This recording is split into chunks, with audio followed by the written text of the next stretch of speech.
to my channel Teaching Mate. Hello everyone, welcome to my channel Teaching Mate. My name is Pooja Kamra and I'm your English trainer.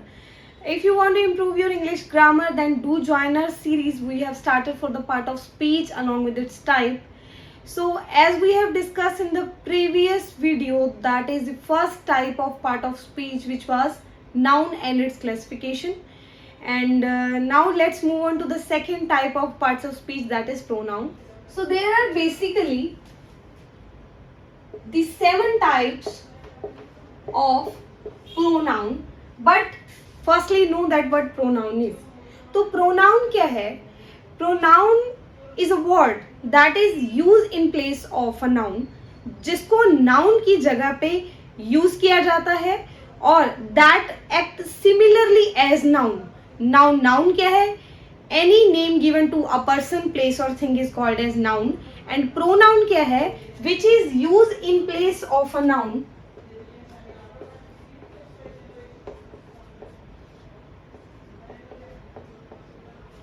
अभी next question is इसको use क्यों किया जाता है, तो I tell you with an example like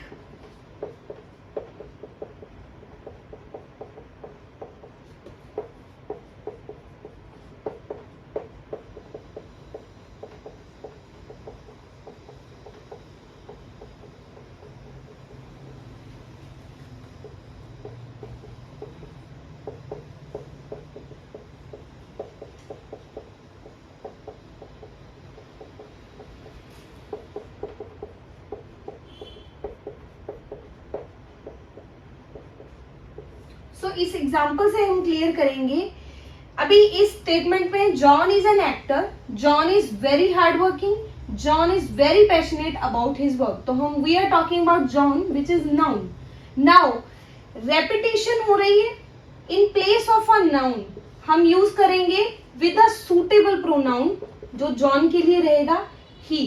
so I would say he is very hard working, he is very passionate, और first line में I will put John.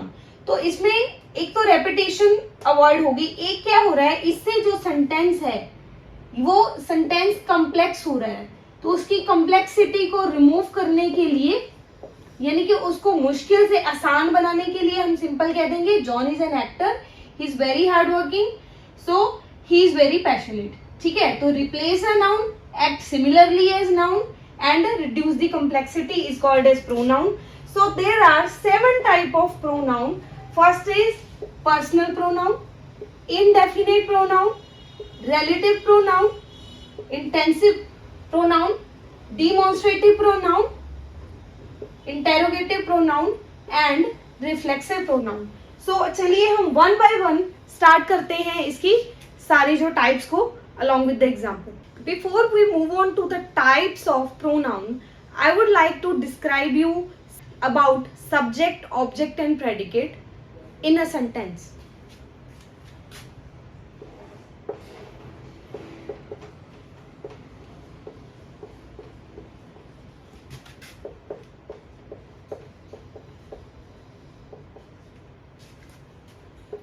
तो subject क्या है?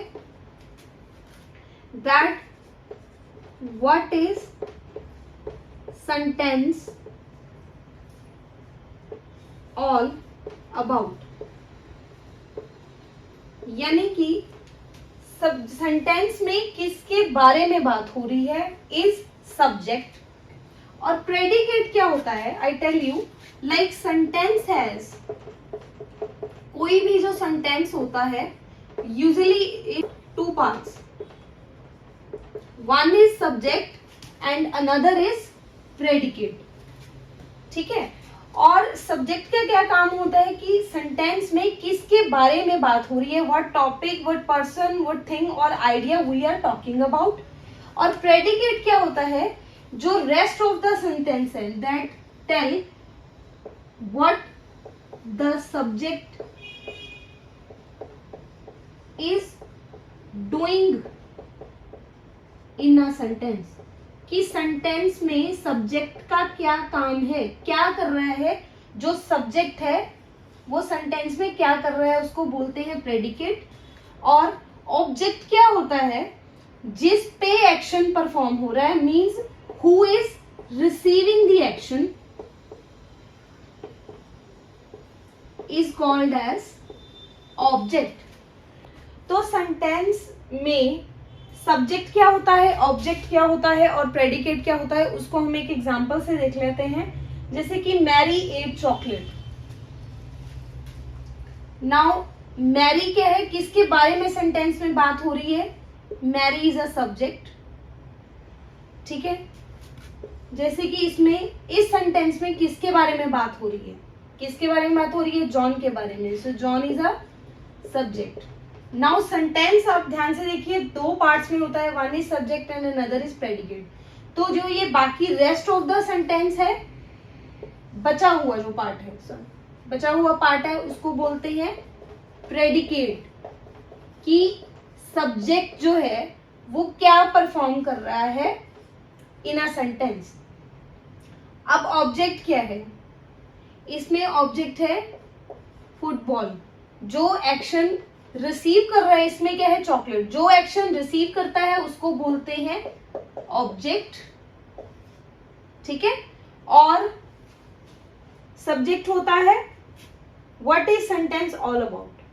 So this was, I hope you are clear with the concept of subject, object and predicate. Now let's move on to the first type of pronoun. Let's discuss the first type of pronoun, that is personal pronoun.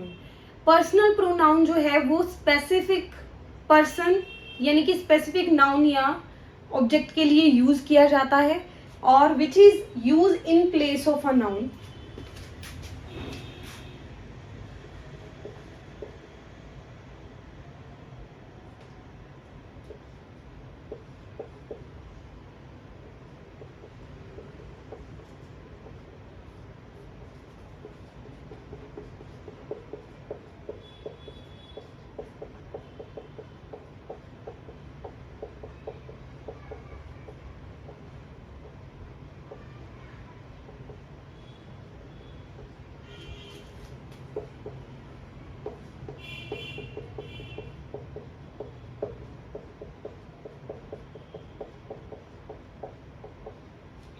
तो personal pronoun is use in place of a noun.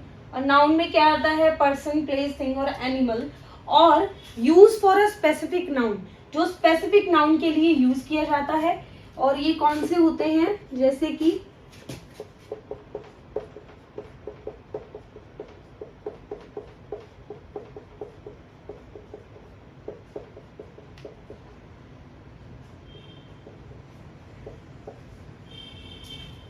so he, she, it, you, they, I, we are the personal pronoun which is used in place of a noun, particular or specific one.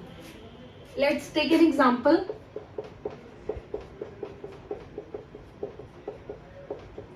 As I am referring, he is a teacher.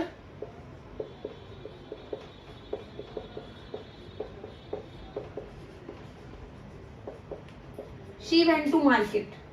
ठीक है, तो मैं किसी particular person के बारे में बात कर रही हूँ इंडिकेट करके, either he or she, like he is a teacher, she went to market. First person, second person और थर्ड पर्सन। तो फर्स्ट पर्सन में आता है I and we, second person में आता है यू, और थर्ड पर्सन में आता है रेस्ट जो है हमारे, he, she, it, they, etcetera. ठीक है, तो फर्स्ट पर्सन क्या होता है, first person is like who is speaking.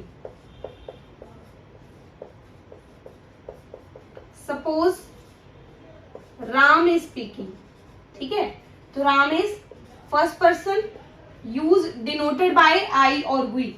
You is a second person.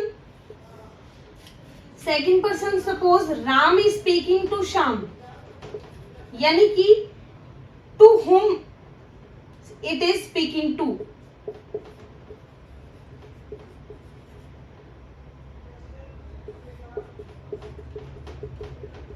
जिससे हम बात कर रहे हैं, whom to, ठीक है। और नेक्स्ट है थर्ड पर्सन। सपोज रीना, तो रीना क्या है, यहाँ प्रेजेंट नहीं है और हम उसको उसके बारे में बात कर रहे हैं, like she or by saying Reena, तो Reena is the third person, मतलब जिसके बारे में, about we are speaking to, ठीक है, कि थर्ड पर्सन के बारे में हम बात कर रहे हैं, उसमें आते हैं ही, शी, इट, दे, ठीक है, और you is the second person and I and we are always the first person, ठीक है। ये सिंगुलर भी हो सकते हैं और प्लूरल भी हो सकते हैं। सिंगुलर क्या होते हैं, जिसमें एक सिंगल पर्सन की बात कर रहे हैं, ठीक है, और जैसे कि शी वेंट टू मार्केट, ये सिंगल पर्सन के बारे में बात कर रहे हैं, ठीक है।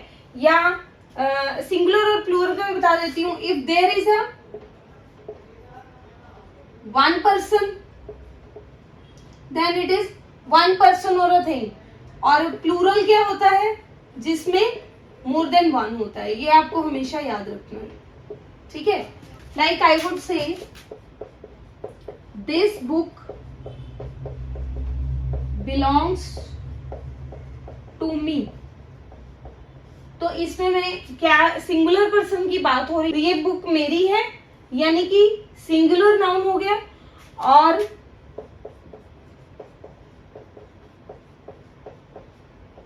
This book is there, there's, ठीक है, तो ये किताब आपकी नहीं है, ये किताब उनकी है, तो देयर्स क्या इंडिकेट कर रहा है, प्लूरल नाउन को, ठीक है। तो this was all about personal pronoun. तो इंडेफिनिट प्रोनाउन क्या होता है, इसके नाम से ही क्लियर हो रहा है, which is not definite, indefinite. Definite होता है पर्टिकुलर और स्पेसिफिक, और इनडेफिनिट आपको इसके नाम से ही याद रखना है कि जो स्पेसिफिक नहीं है। जैसे कि हमने पर्सनल में किया कि if we are referring to a particular person और अ थिंग, अभी इसका उल्टा देख लो, इनडेफिनिट में क्या होगा, is a pronoun which show unspecified noun person और अ थिंग, मतलब कि विच इज नॉट स्पेसिफिक और पर्टिकुलर, नॉट स्पेसिफिक, ठीक है, और particular means showing, show in journal, ठीक है, हम जर्नल बात कर रहे हैं, ठीक है, जैसे कि यानी कि हम पर्टिकुलरली प्रोजेक्ट नहीं करना चाह रहे कि हम किसके बारे में बात कर रहे हैं, और ये singular as well as plural दोनों हो सकता है, ठीक है, जैसे कि somebody, someone, something, both, everything,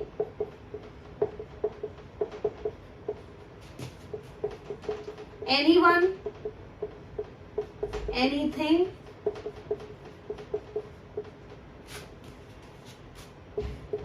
everyone, etcetera, ठीक है। अभी इसमें हमें पता नहीं चल रहा कि हम एग्जैक्टली बात किसके बारे में कर रहे हैं, somebody, someone, everything, everyone, anyone, both, etcetera, few more, etcetera are the example of indefinite, जिसमें हम जर्नल बात कर रहे हैं, means we don't want to project to a person और a thing, is called as indefinite. इसकी example देख लेते हैं, जैसे कि पॉसिबल,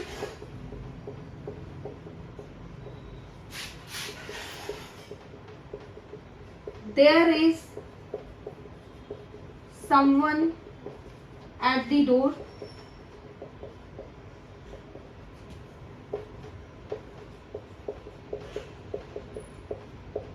nothing is impossible,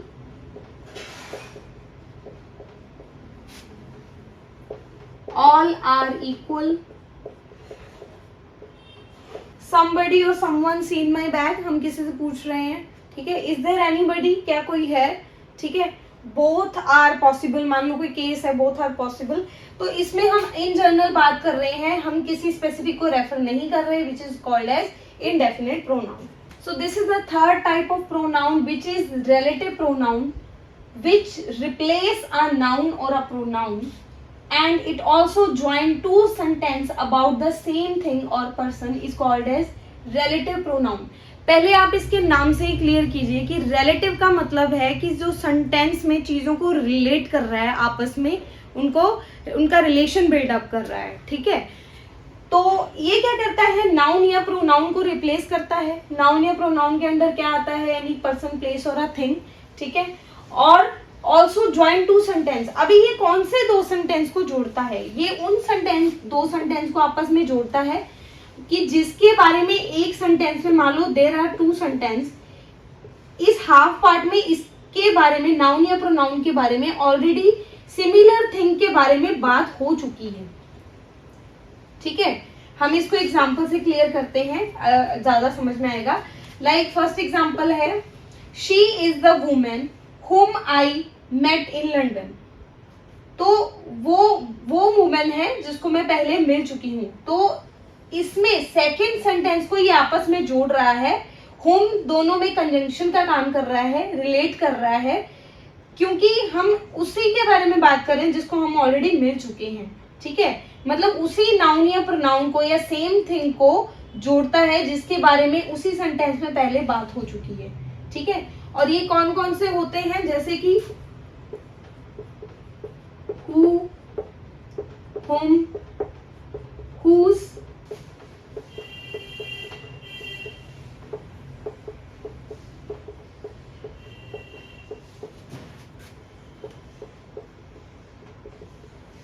तो ये सारी क्या है, रिलेटिव प्रोनाउन है। सिंपली जो एक ही सेंटेंस में हम किसी नाउन या प्रोनाउन की बात कर रहे हैं, उसी के बारे में दूसरा सेंटेंस है उनको जोड़ता है और रिप्लेस करता है।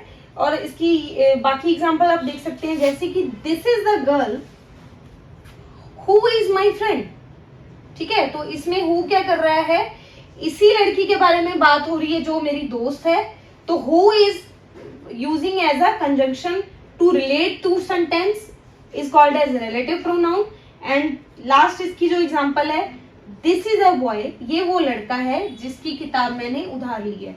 हुज क्या काम कर रहा है, act as a relative pronoun, book I borrowed, ठीक है। So this is all about relative pronoun. तो इंटेंसिव प्रोनाउन क्या होता है, इट इंटेंसिफाई एम्फेसाइज नाउन और प्रोनाउन, यानी कि इंटेंसिव इसके नाम से ही क्लियर है, मोर इम्पोर्टेंस और to make a sentence more stronger is called as intensive pronoun. So it intensify, emphasize noun और pronoun, जिस चीज पे हम ज्यादा जोर emphasize करना होता है, ज्यादा इंपॉर्टेंस देना या जोर देना उस पे, ठीक है। ये first, second and third person के अकॉर्डिंग, जैसे I and we are a first person, you is always a second person, he, she, it, they are third person. तो ये वाले होते हैं intensive pronoun, myself, ourself, your self, himself, herself, itself and themself. This is also third person. So let's give an example of intensive pronoun. For example, the first example is I will complete homework my self. तो उसने कहा कि मैं अपना homework खुद कर लूंगा। My self is a intensive pronoun. We can arrange it ourselves, हम इसको खुद से अरेंज कर लेंगे। You can finish it yourself, तुम अपना जो कोई भी काम है उसको खुद से कर लोगे। तो here you self। and last example is she should come herself, वो खुद से आ जाएगी। here herself is a intensive pronoun। तो next type है interrogative pronoun। It is used for making questions about unknown noun, यानी कि interrogative as its name imply, इसके नाम से ही क्लियर हो रहा है कि इंटेरोगेटिव का मतलब होता है टू आस्क क्वेश्चंस। लेकिन इसमें फैक्ट क्या है, दैट हमें जिस भी नाउन को हम यूज करके सेंटेंस बना रहे हैं प्रोनाउन में, हमें नहीं पता है कि वो नाउन क्या है, that is completely unknown to us, उसके बारे में हम पूछ रहे हैं, ठीक है। कौन कौन से होते हैं interrogative pronoun, who, what, whom, whose, whoever, whichever. These all are the type of interrogative pronoun. Let's see some example. This first example है who is standing next to you. तो इसमें simply हमें according to this sentence हमें नहीं पता है कि जो noun है वो कौन है, हम किसको, हम particular को नहीं कर रहे हैं, हम question पूछ रहे हैं कि who is standing next to you. So here who is interrogative pronoun और हु किसके लिए यूज होता है, this is specifically use for या फिर पर्सन। सेकेंड एग्जाम्पल हम देख लेते हैं, which is your favourite sport. हम क्वेश्चन पूछ रहे हैं कि what is your favourite sport, तो विच यूज होता है यूजुअली थिंग्स के लिए, ठीक है। तो this is also interrogative pronoun. To whom did you inform, आपने किसको इन्फॉर्म किया, तो this is also relevant to people और person. So here what is also an interrogative pronoun which is called demonstrative. Demonstrative इसके नाम से ही clear हो रहा है कि हम इसके नाम से ही क्लियर हो रहा है demonstrate करना means point out करना या indicate करना, और वो हमारे पास भी हो सकता also an example of demonstrative. And can you eat all of those, वो जितने केक हैं क्या उन सबको आप खा सकते हो, तो that is an also another example of demonstrate means to point out a person or a thing in a sentence is called as demonstrate. Next जो हमारी टाइप है प्रोनाउन की वो है रिफ्लेक्सिव प्रोनाउन।